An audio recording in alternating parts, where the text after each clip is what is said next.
your reactive dog doesn't have anxiety or aggression, at some point in its early life, it probably felt nervous or over-aroused, and you just didn't have the communication system to deal with it. Now reacting's their new favourite hobby. It feels good for them to express themselves in that way. The good news, you can build a dog that's a lot more robust than that. So, number one is we're going to teach your dog some leash pressure. Now, I've got a slip lead on Clifford here, but you can do it with anything. You could do it with a flat collar or a slip collar or a prong collar or whatever it is. But the purpose of teaching leash pressure is that so the dog understands what this means. Most of your dogs go through life and they don't understand what that pressure is they feel, and so often they'll feel a little bit of leash pressure, they'll pull through it, they'll carry on going, and they learn that, oh, this means I just need to keep going and then mum or dad will follow.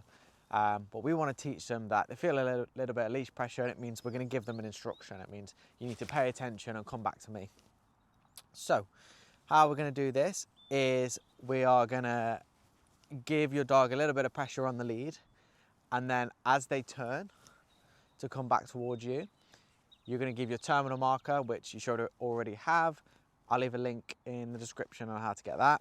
But we're going to give you a terminal marker that basically means, well done, you've done the thing right, come and get food. So what that's going to look like is you're going to give a little bit of leash pressure. Yes. Hand in the pocket, pay. Okay. So we're applying a little bit of pressure. The dog turns it off by turning back towards us, and then you give your terminal marker to say you did the thing right. Okay.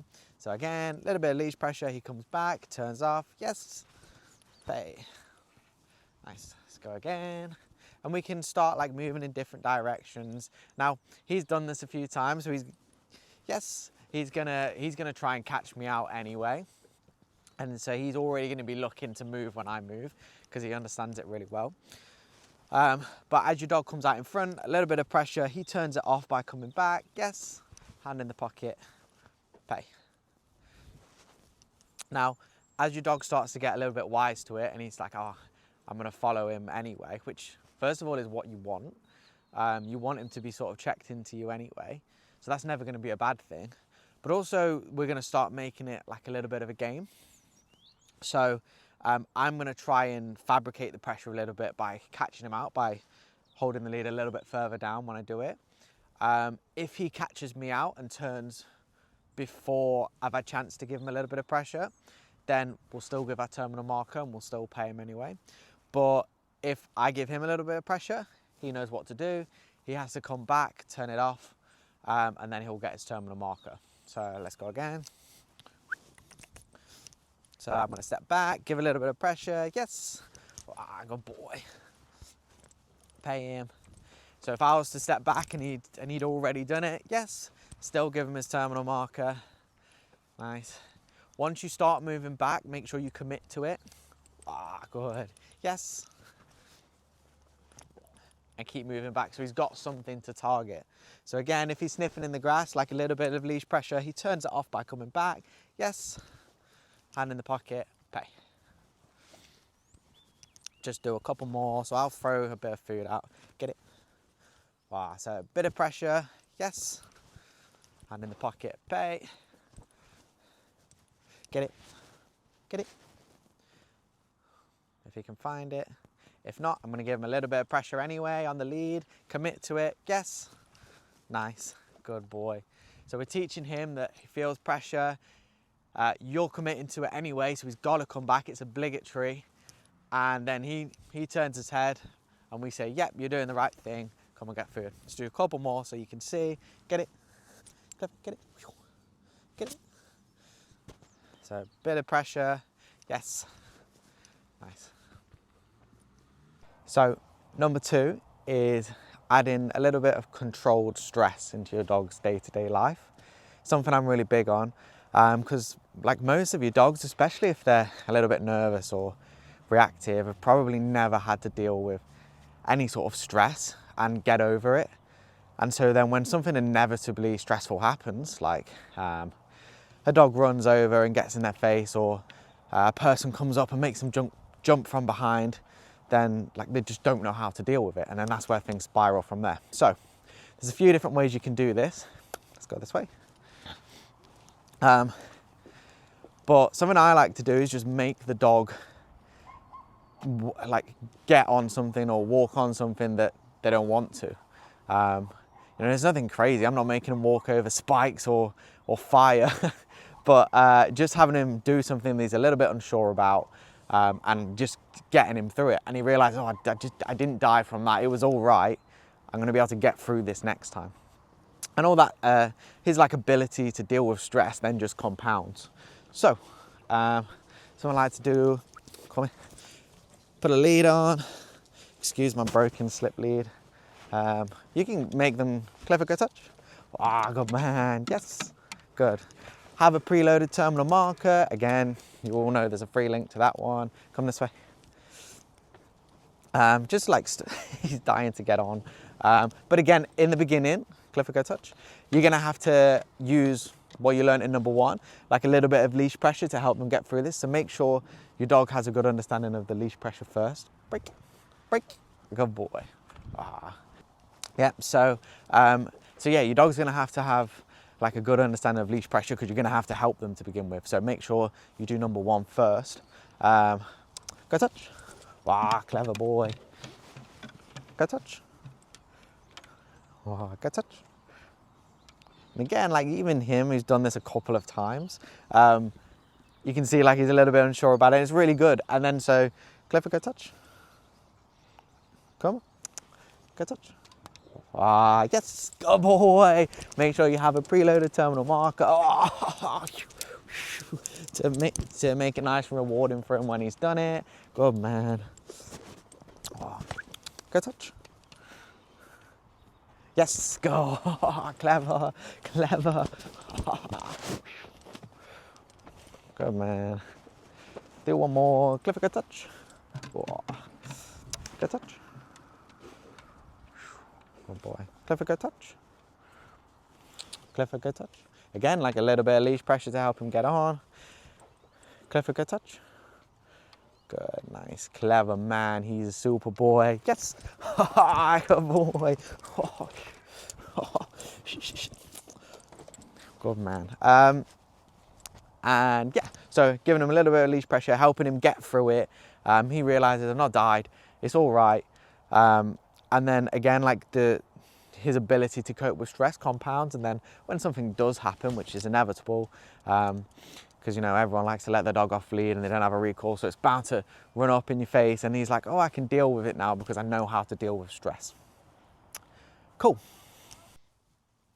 So the last thing is that, so now you've got your dog understanding leash pressure, you've got them being able to go on things that they may be unsure about, building that confidence and building that ability to handle stress. And then the last thing, we're going to start building like a bit of a marker system around that. And so they understand that we've asked you to do the thing, you need to do the thing until I give you a signal to stop doing it, right? And so it helps them feel more confident because they're getting the direction from you, right? So where you go? Come here. So we're going to start by teaching them their place command. So all you're going to do is you're going to have your lead on. Now your dogs, because you followed step 1, they're already going to understand the leash pressure. So you're going to use that to your advantage here. So we're going to go up to the place cart. We're going to say place, and we're going to guide them onto the mat. The second they've gone onto the bed, you're going to give your terminal marker. Again, you should already have that. So yes, yes, good boy. And he comes off and he gets the food. Nice. So we're going to do it again. You're going to come over and you're going to come at different angles so they don't take it like contextually to one angle. Place, a little bit of pressure to go on. Yes, good boy. Pay him. Nice. We'll do this a few times. Now, even if he's getting it and he understands places go to place anyway, still use the lead and still guide them on with a little bit of leash pressure. Place. Yes. Good boy. Ah.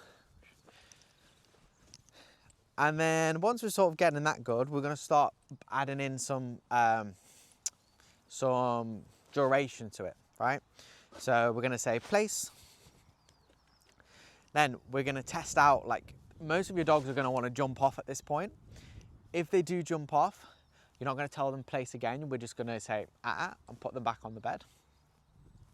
Then you want to make sure that you've got a nice loose lead. And when you've got a loose lead, we're going to give the dog opportunity to make a decision. Am I either going to stay on the bed or am I going to get off?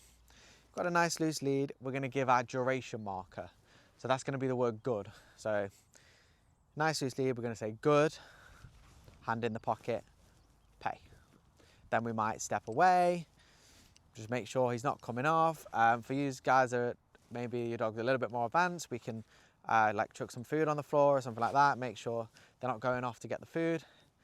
If he's doing it well still, he's staying on the place, we're going to say good, and that means keep doing what you're doing. I'm going to give you a piece of food, but you need to keep doing it, right? So he's doing really well. Now, we want to add something in that means you finish doing that, go and do what you want. So we're going to use the word break, and that's your pre-mac marker. Don't need to remember the fancy words, but you're going to use the word break, and that means go and interact with the environment, do what you want. So we're going to go back, take his lead, and we're going to say break. I'm going to say break, and he's going to come off. Nice, he's going to get the food. Cool, so we're going to go over it again. We're going to say place.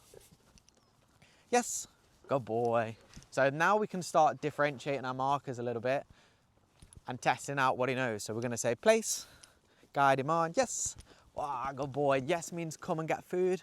This time I'm going to expect some duration from him, so I'm going to say place, and I'm going to move away. He's made a good decision, he's not got off. Good, hand in the pocket, piece of food. And I might test him out a little bit, I might jog around him, I might come forward, I might stroke him, I might come away.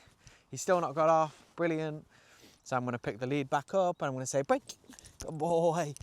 When you've done your break, you can, don't give food, but you can do anything else. So like you can give him a bit of fuss, or he can go and sniff or whatever he wants.